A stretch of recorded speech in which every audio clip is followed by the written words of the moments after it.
from the Public Water Agency staff.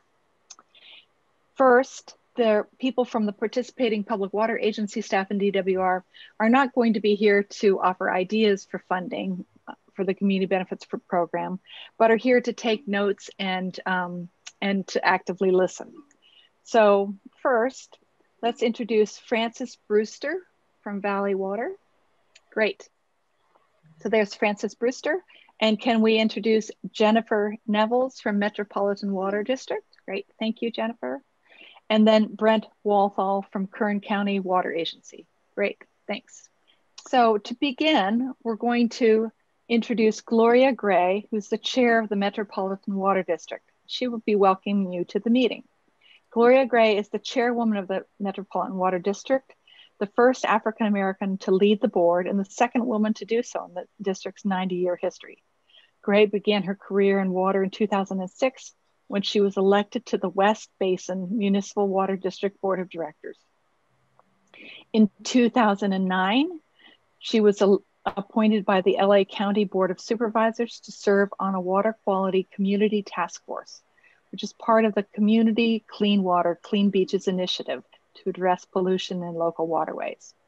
In April 2010, Gray was appointed to the Delta Stewardship Council and served a 4-year term. She was the first African-American woman to serve on the council. In 2011, she met with stakeholders from up and down the state and suggested the Delta Council hold public forums to gain broader knowledge in order to develop a comprehensive Delta plan. Ms. Gray has received numerous awards and recognitions for her leadership on current and future water supply issues.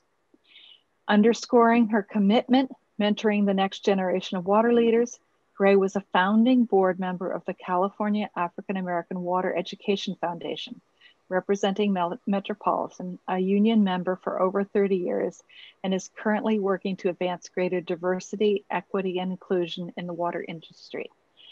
Gloria Gray. Thank you very much, Juliana, for the introduction. Good evening, everyone. I would also like to thank DWR for inviting me to provide opening comments for the second Community Benefits Workshop.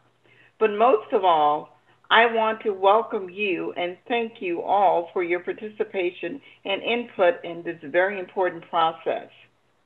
As the chairwoman of Metropolitan Water District, I am excited for the opportunity to speak to an important audience of Delta stakeholders. Let me start by introducing myself and sharing a little bit about my connection to the Delta. One of the highlights of my water career was serving on the Delta Stewardship Council from 2010 to 2014 as the representative for the State Assembly. Part of that role was to protect and enhance the unique characteristics of the Delta as an evolving place. I learned a lot about the Delta through this experience, and I listened a lot to residents of the Delta about their ideas and concerns, and that was very important to me. Another highlight of my career was to be elected as chair of Metropolitan more than 2 years ago and re-elected just last year. When I became chair, I told my fellow board members that we needed to collaborate with one another and with communities and interests up and down the state if we were to make progress. I know that is not easy. Anything good is likely hard work. I am a strong believer in collaboration as a key to success. From my experience as chair, I believe that now more than ever. As you know, this workshop is about you and your ideas on how to advance the Delta as a place through a community benefits program. And as you know, you do not have to be a supporter of a conveyance project in order to participate. I fully support the Department of Water Resources advancing a community benefits program as part of the Delta Conveyance project. A project that has tangible benefits for the Delta itself is a stronger project for California. This single tunnel project is early in the planning and decision process. Investment decisions by Metropolitan and other participating water agencies are a few years away. But now is a good time for us to better understand how to frame a community benefits program so that the concept can advance along with the rest of the planning. Again, I would like to thank the Department of Water Resources for hosting this workshop. And thank you all for being here. And thank you for sharing your ideas because they really do matter. Thank you. Thank you, Ms. Gray. So let me talk about the objectives for the meeting tonight and then the agenda for the meeting tonight. The objectives tonight are first to make sure that the participants understand the Community Benefits Program. We'll also have a recap from workshop 1 so that you know what happened in the first workshop. Most of the meeting will be taken up with participants sharing funding ideas that could benefit water and air quality, habitat conservation, recreation, agriculture, culture and history, economy, public safety and emergency response, levee maintenance, infrastructure and education, and workforce development. So the agenda for tonight. First, you've heard the welcome and we're introduced to several people participating in the meeting. I'll talk about the agenda and then I'll tell you how to participate in the meeting. Then we'll hear a presentation from Carrie Buckman about how the Community Benefits Program fits into the Delta Conveyance Project. After that, Janet Barbieri will talk about the Community Benefits Program and a brief recap from Workshop 1. From 6:40 to 7:40, we'll have breakout groups and breakout group discussions. In those breakout group discussions, you'll have a chance to talk about your ideas for what the Community Benefits Program could fund. At the end, we'll try to save about 15 minutes for you to share just generally with everyone else some public input. We'll end then by 7:55 with next steps. So if you have a question during the presentations, the way to ask a question during the presentation is to insert your question into the chat. The chat only goes to the hosts. So either I will see the question or Reina Rodriguez will see the question or the producer Ryan Lavacek will see the question. We'll try to answer your questions tonight. If we don't get a chance to answer your question during the presentation, then DWR will try to address those questions on the DWR website. There are 3 ways for you to provide input this evening. The first one I already mentioned was the breakout groups. If you are staff, you will not participate in breakout groups. To make sure we do not accidentally sort you into a breakout groups, we're going to ask anyone who's DWR or participating water agency staff to rename themselves now. To rename yourself, you hover on your video and you'll see by hovering on your video an image of 3 dots. You click on that image and that image drops down a menu, and on that menu you can rename yourself. Please rename yourself if you're a staff member with an asterisk before your name. That way, all of those people with asterisks before their name will sort up to the top of the list and we won't accidentally assign you to a breakout group. There are 3 active listeners from the water agencies. You do not need to rename yourself. We'll stick you in a work group. If you want to be in the Spanish only breakout group, please rename yourself with an ESP before your name. So you'd go to the same place, hover on your video.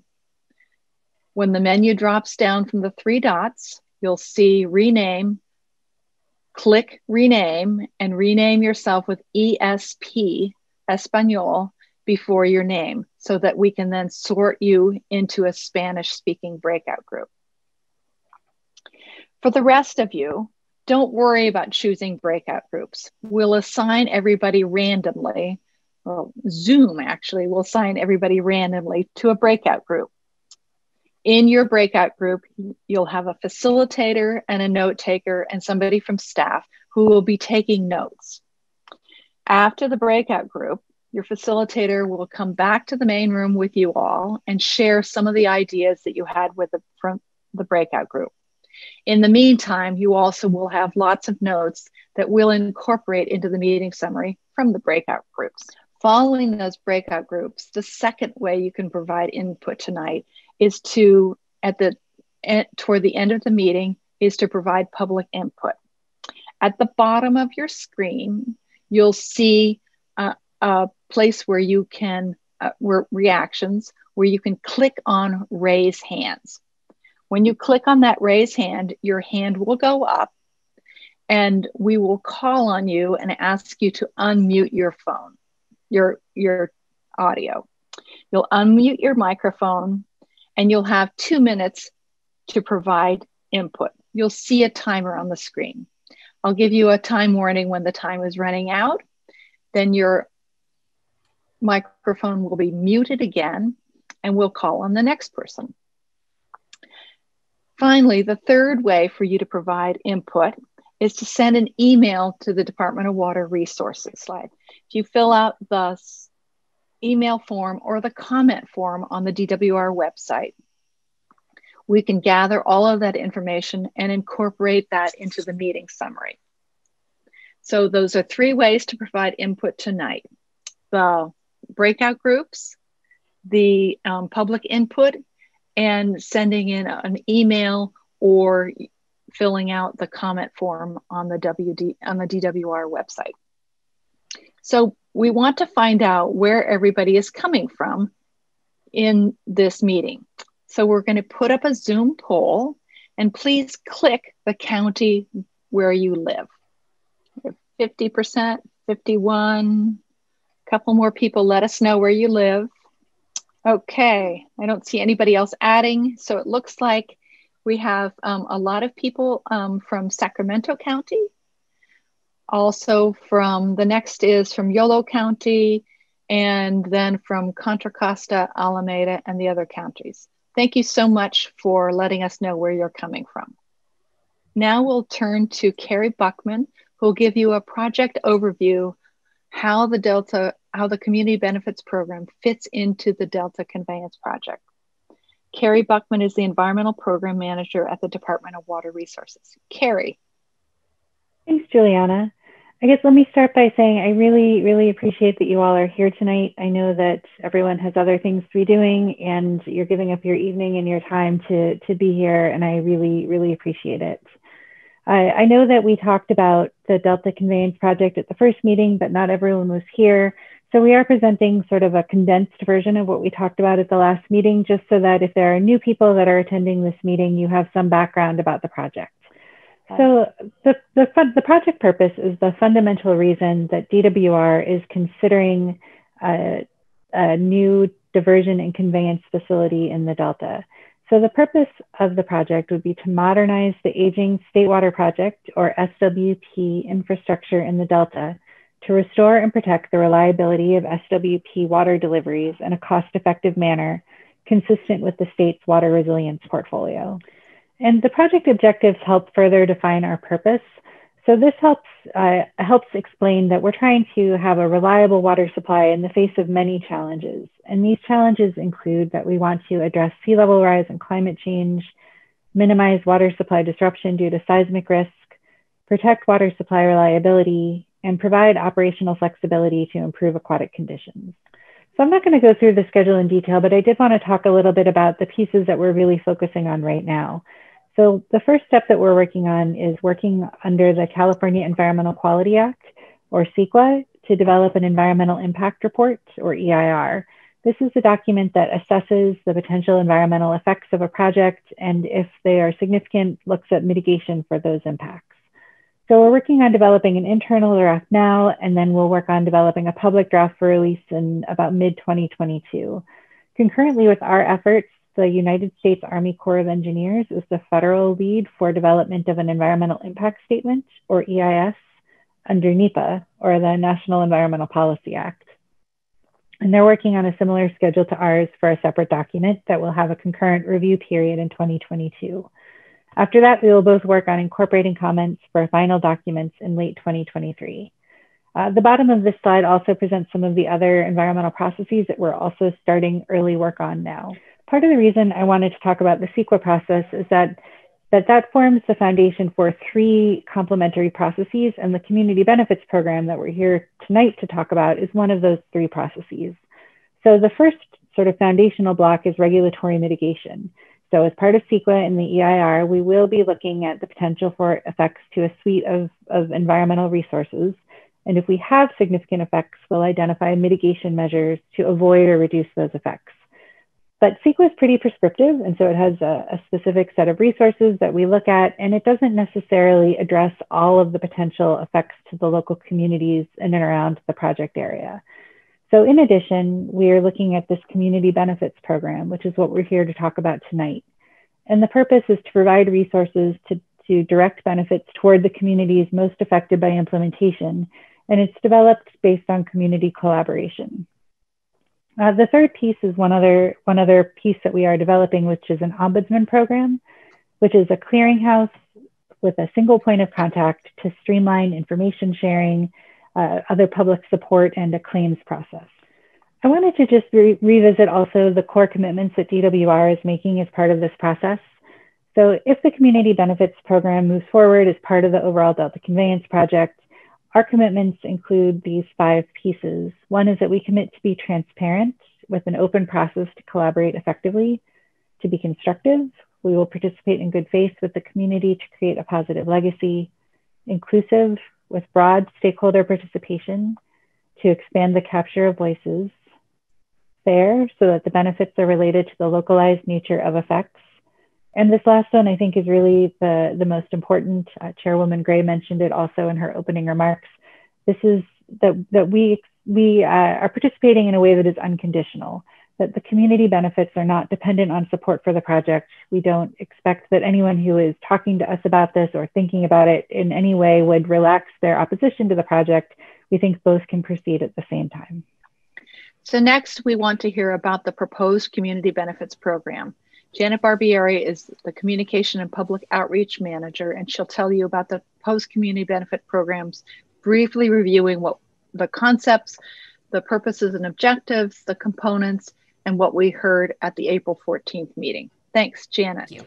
So I just wanted to say first off that what we're focusing on tonight in terms of seeking your input are funding ideas in these 10 different categories.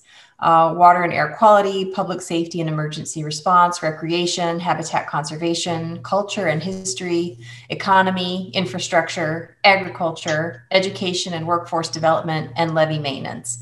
And these were categories that were developed partly from our initial thinking and developing the concept, but then getting some feedback, not only through the interviews that we conducted, but also from workshop 1. So those, and we'll describe more about how we're going to get input around those, but I wanted to just get you thinking about those categories of possible, funding areas. I also wanted to just mention that, so as Juliana said, this is the second of 3 workshops. There will be a tribal member workshop on May 17th for tribal members. And then the third of our 3 general public workshops will be on May 25th. And that one will focus on implementation commitments and the public participation process. And then as a reminder, what we're driving toward is having a draft community benefits program framework, we're calling it the framework, that will be included as an appendix in the draft EIR, and that's expected in mid-2022. So I just wanted to start with a little bit of a slight recap from some of the general overview and focus a little bit on why create a community benefits program. And there's 3 acknowledgements here that I think are important, so I'm just going to read them. One is to acknowledge that the direct project benefits, meaning state water project reliability, are not located inside the Delta. To acknowledge that if the project is approved, it could have potential adverse effects that Delta communities may endure through construction. And lastly, to acknowledge the limitations of traditional CEQA environmental mitigation typically affords. And then I thought it would also be helpful just to review the overall program concept. And so the way we've been describing it is as a defined set of commitments made by project proponents and created in coordination with the local community to create lasting, tangible, and potentially significant economic and social benefit to the residents, businesses, and organizations facing project impacts. And the objectives are, one is to provide a mechanism for the Delta community to identify opportunities for local benefits. Two is to provide a mechanism for the project proponents to demonstrate good faith, transparency, and accountability to the community through formal commitments developed with community member input. And three is to protect and enhance the unique cultural, recreational, natural resource, and agricultural values of the Delta as an evolving place. There are two primary components the way we've so far envisioned the Community Benefits Program. One is the Delta Community Fund, essentially a grassroots framework for fund development and management that empowers the local community. And then the second one is project implementation commitments, things like hiring targets, jobs training, education, local business utilization, and also possibly infrastructure and facilities. So what we're focusing on today is that first one, the potential for a fund, and we're looking for ideas, funding ideas for what might possibly be included if there were a fund set up like that. So just briefly, what we learned from the first workshop, no surprise that folks that participated, and this is similar to what we heard in the interviews, are in opposition to the Delta Conveyance Project, but are prepared to, on a parallel track, discuss the development of a community benefits program. People did suggest some language refinements, not only for the program, but also for the purpose and objectives. And we also had folks rank the different categories, and just to get a flavor for at least the group that we heard from for workshop one, what their priorities were. And the ones that ranked the highest, at least at that moment in time, was natural resources, water quality, recreation, agriculture, and culture and history as important benefit categories. But again, we have 10 categories that we're going to talk through tonight. So we have the 10 categories we have heard so far through a number of different channels, including the interviews, including workshop one, and some written input that we've received. We have heard a number of different ideas so far, funding ideas that could potentially be included if a fund like this were set up as a part of this conceptual community benefits program. So when we get there into the breakout rooms, we'll have this graphic available for each of the 10 categories, just to give you a sense for what have we heard so far, what are other people thinking, and hopefully that helps generate some creativity. So the first group, or the first grouping, I would say, is water and air quality, public safety and emergency response, recreation, habitat conservation, culture and history. So for the first half hour, that'll be the discussion. The second grouping, which is economy, infrastructure, agriculture, education and workforce development, and levee maintenance topics. And so I think when we get there, we'll be able to, at least maybe it's a little small on my screen, but we'll be able to bump it up just a little bit so you can see some of the ideas that have been generated so far. So let me tell you how you'll participate in the breakout groups. So you'll be in breakout groups of about 4 to 12 people. Your first breakout group will be about 30 minutes, and your facilitator will ask you to provide funding ideas for half the categories. After 30 minutes, we'll give you a warning and let you know that it's time to move on to the other categories. So you have about 30 minutes to talk about the first half and 30 minutes to talk about the second half. After the second breakout conversation, the facilitators will summarize some of the ideas for the whole group. So you'll get to hear what has happened in the other breakout group conversations. In your breakout groups, we really want to hear from from all of your ideas. So try to focus on what matters to you and what matters for your place in the Delta. Please contribute your ideas. Listen to understand each other. Link and connect ideas. One of the great ways from hearing from other people is you can say, oh, gosh, if we did that there, we could do it another place. Or here's another way to accomplish the same set of interests. So link and connect ideas. Also listen together for insights and deeper questions. Why is that a good idea? Why might that be a good idea in different places in the Delta? Why might that be a good idea to accomplish different interests for different people in the Delta? So that's the breakout group etiquette we're hoping for. As you're in your breakout groups, you might ask questions like, what kind of ideas would the Community Benefits Program fund for whatever category? Recreation, water and air quality, culture and history. Why is that important? Would that idea be something that would happen at the beginning of a construction? Would it be ongoing? Does it have anything to do with construction? Would it start and proceed throughout the program? Are there areas that you would address similar interests in are there ideas that would address similar interests in other Delta regions? Are there ideas that you already have, assets that are already in the community that you would replicate or emulate as things that the Community Benefits Program could fund? So when you come back together, we'll ask you for common ideas, themes, and surprises. So I'm going to ask Ryan now to break you all into breakout groups. Remember, some of you who are staff won't be in breakout groups. Those of you who want to join in Spanish, please let us know if you want to join in Spanish so we can put you into the Spanish speaking breakout group. To let us know if you want to join in Spanish, you would hover over your video, rename yourself with ESP at the beginning of your name, and that way we'll know to sort you into the Spanish breakout group. So without further ado, let me have Brian sort people into their breakout groups.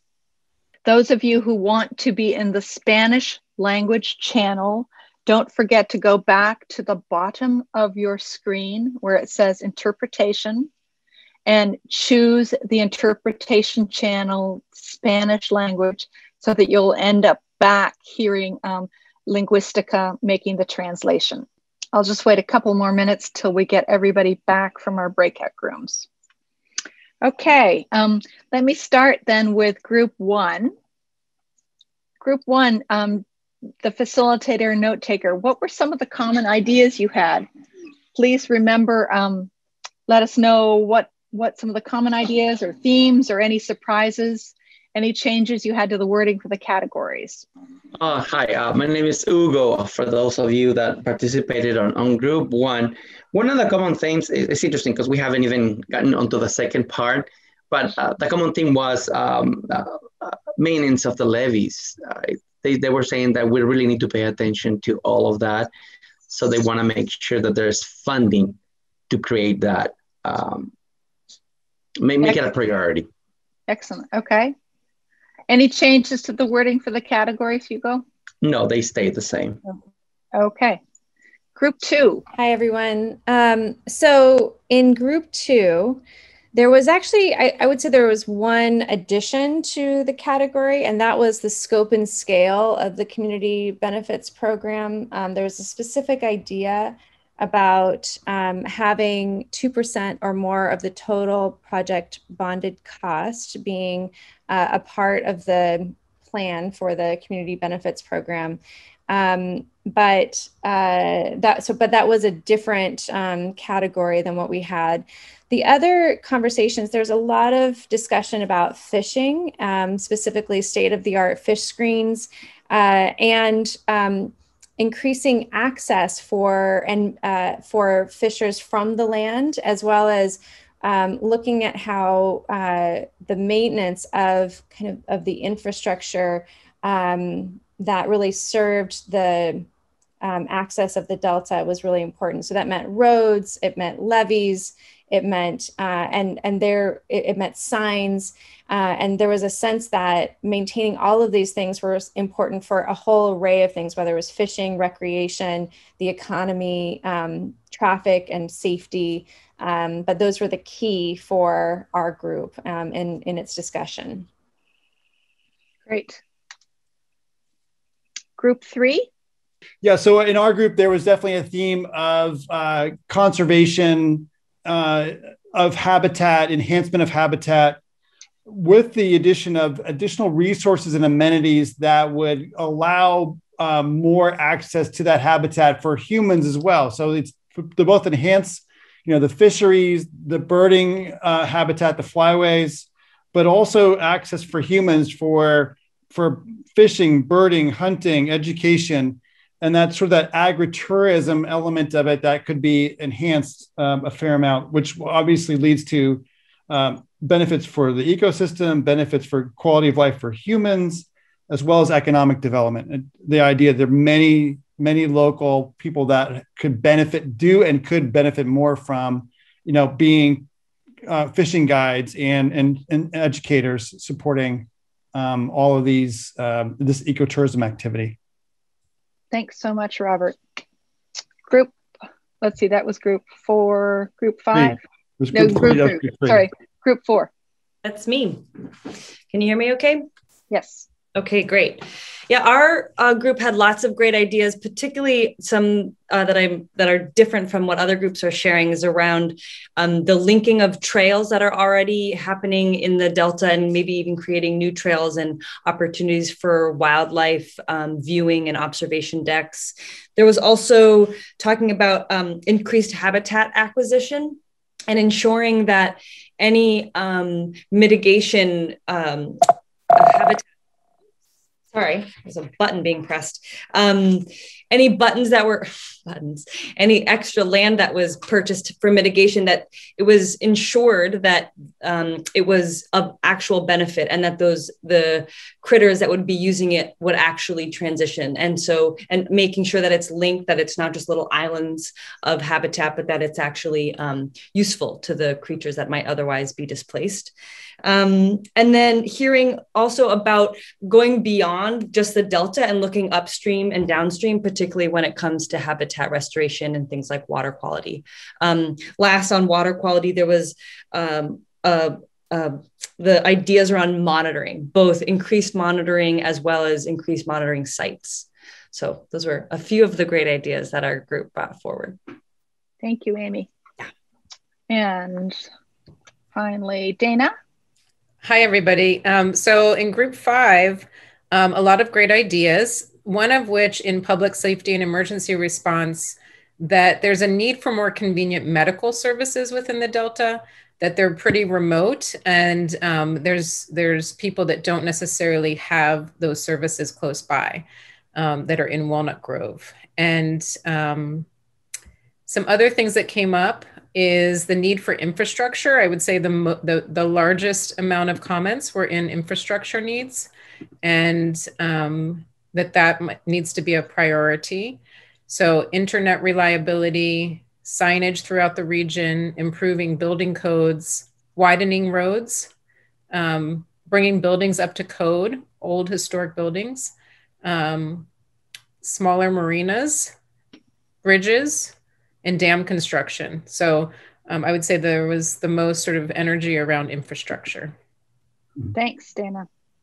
And finally, Connor and I worked with group 6, and they started with talking a lot about water quality, in particular, ensuring that the water quality was good for agriculture and for the waterways, removing any of the invasive species, and also making sure that there was the right quality of water for ag. Under recreation, the water theme continued, and people talked about having access to water for all the different kinds of uses, fishing, boating, etc., and making sure that that was labeled well and easy to find. Another person shared that it would be great if there were ways to for somebody to find a way to go to the Delta for the weekend and be able to know where to bike, where to boat, and make a whole day out of it by making sure that things were labeled and signed and had a look to them. Under education, people said education and workforce was important, particularly water jobs, but education also meant infrastructure for the school systems in the Delta, that they were in many places sorely lacking. And if you were going to keep that infrastructure in the Delta for the communities, it was important to pay attention to education infrastructure. People to also share those ideas about emergency and medical. And finally, people talked about making sure that that there was a moment to use the focus on the whole Delta to look at levee maintenance as an opportunity to talk about them comprehensively across the Delta. So those were just some of the ideas. We took lots of notes throughout the work group, so we'll be sharing those all with people. So I want to give people a chance to participate with public input. First, I actually want to thank everybody for participating in the breakout groups. That was really helpful. I know for me, the group that I was in, I heard lots of ideas. And I know that the Ag Innovations facilitators and the note takers appreciate the time you spent giving them their ideas. And thank you so much for the facilitators and note takers. So public input. Do you have any ideas that you want to share about the Community Benefits Program? The way to participate is you go to the bottom of your screen where it says reactions. You hit the reaction button and you'll see a place where you can raise your hand. So if you'll raise your hand, then we'll know that you're in the queue. We'll unmute you so you can share an idea. We'll start the timer for 2 minutes, and then you'll be able to provide public input, and we'll be taking notes on that. And then we'll see how many people we can get to before we end at 8. So thanks. Does anybody want to get in the queue to make a comment? So Gia Moreno, I see that you're in the queue. Gia. Hi. Hello, so Gia. I wanted to I wanted to comment that I think it's really important that that the DCA really start to look at the infrastructure of the Delta and start from there before they even do the project or the community benefit fund, because that's what would really benefit us if they could make sure that during this construction process that we were safe and that our livelihoods were safe. The other thing is I think it would be beneficial if people came out and spoke to the people of the Delta and not make assumptions or suggest things that aren't really relevant to us as a community, because there's a lot of things that have been suggested that aren't really relevant to us in our way of life. That's just my comment. Thank you. Bruce Jaffe. Hello. I just thought I would repeat comment that I made in the smaller group to the larger audience. Yes. I think that the basic design of the infrastructure of the whole project, the tunnels project, there's a lot of competing and conflicting interests here. And I think that a solution better than the tunnels would be to build a dam at the narrow part of the Carquinez Strait. This would conserve the fresh water flowing down the rivers. It would backstop the saltwater intrusion coming up from the San Francisco Bay. It would provide a huge reservoir of fresh water for agricultural use and urban consumption. And it could be built with fish ladders and shipping locks so that the salmon can swim upstream and spawn, and ships could sail to Stockton. This isn't a new idea. It was proposed and engineered in the 1920s, but stopped in 1929 because of cost when the stock market crashed.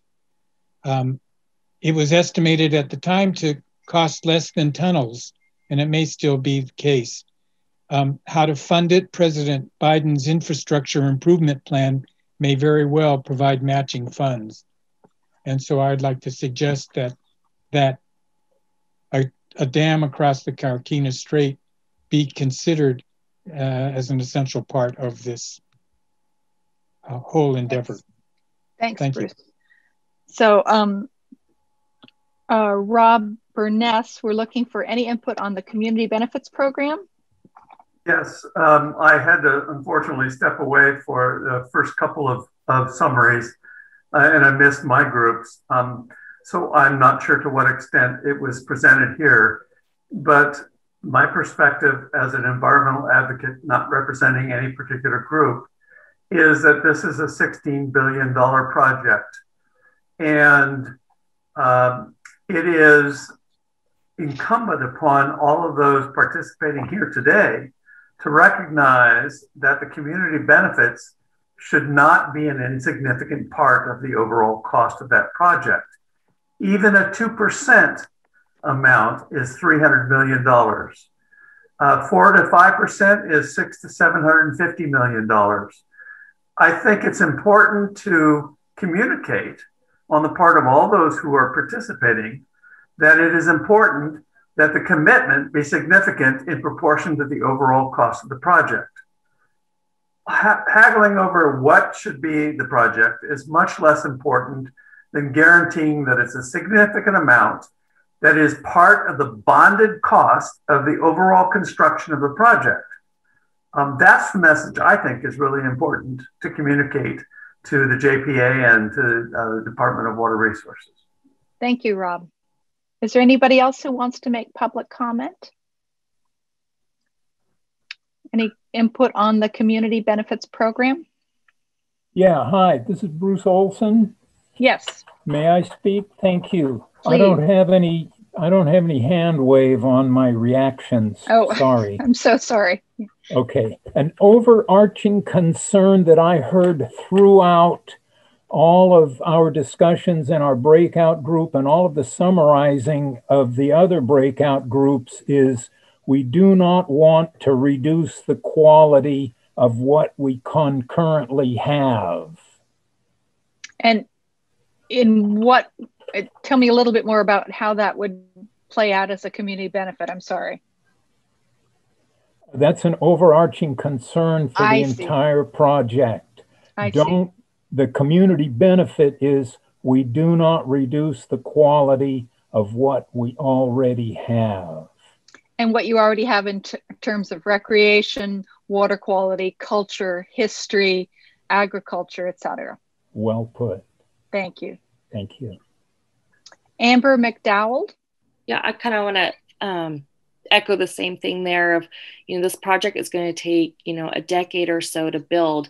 And especially the infrastructure, with detours and on traffic and all this other stuff, you're really impacting a lot of different areas, that reach far from the project, and they have to be upgraded first before that project even starts.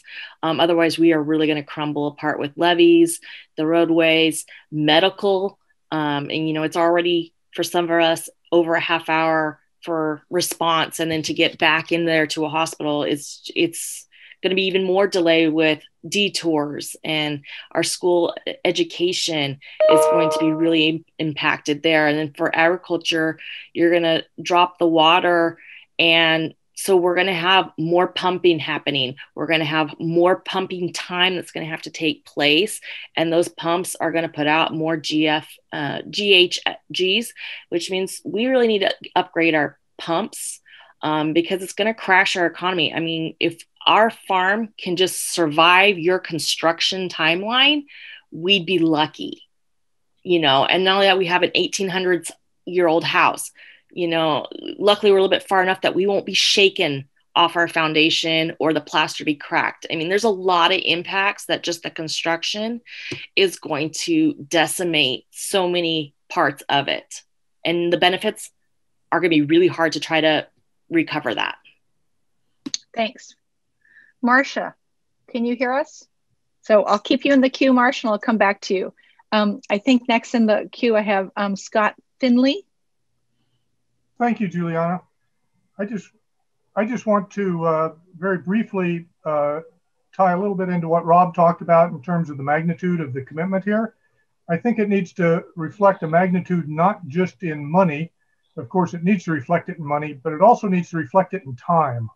This project will be here for the centuries, and any community benefit program has to understand and reflect that the impacts will be over a significant period of time, be committed to the projects being functional over a significant period of time, and the benefits to the community continuing to inure over a significant period of time, all of while this project will be operating. So it's not just overall monetary, that's got to be significant, but the temporal commitment also has to be significant for this.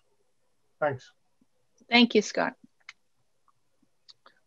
Marcia, Mike Moran. Hi, sorry about that. I couldn't get my hand back down. My comments have been voiced already. Thanks very much. Okay, thank you. Does anybody else want to have make a comment? Yeah, I'd like to make one. I'm sorry. Yeah, this is David. I put my thumb up, but it didn't come up.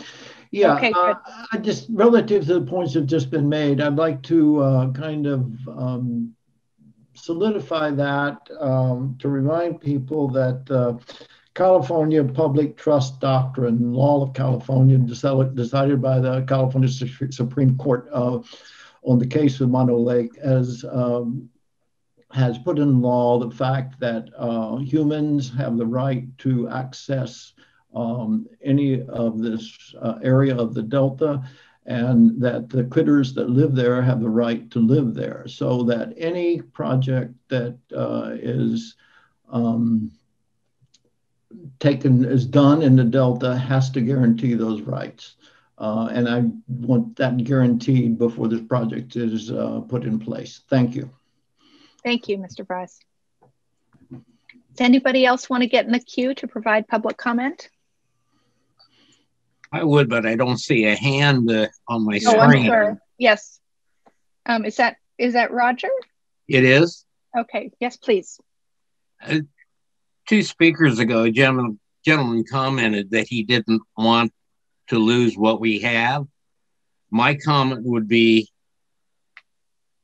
what we have is degraded, and we want a better quality of water for our rivers, our ecosystem, our people, our wildlife, our fish. We don't want it any worse. We want it better. Thank you. Okay. So better water quality than before. Great. Anybody else? So to raise your hand, there's just another minute or so. You go to the bottom of your Zoom screen. There is an icon that looks like a kind of a happy face, I guess. You open that icon, and in that icon, there's a thing that says raise hand. So if there's anybody else, that's where you find it. Carol de Sacampos, did I say that right, Carol? You did. Thank you.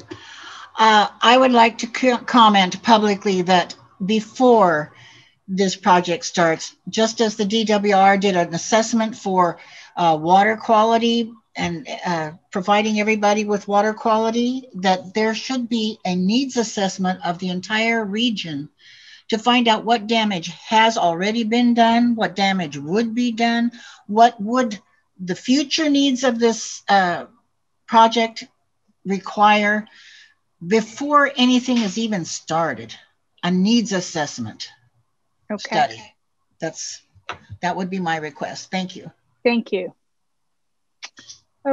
Okay. Thank you so much for participating and providing ideas. I just want to remind people that you can send an email to the DWR website, or you can go to the DWR website, and there's a public comment form on that. Please let us, please continue to let us know about your public input, your input ideas for the Community Benefits Fund, and participate by letting us know what other ideas you have. So I want to make sure that you know what the next steps are. So as you saw on the DWR website, there'll be a meeting report which will summarize your input. It's on the meetings, it's on the DWR page right now in English. We'll have it translated in Spanish very quickly. A tribal member workshop on May 17th, which is for tribal members only.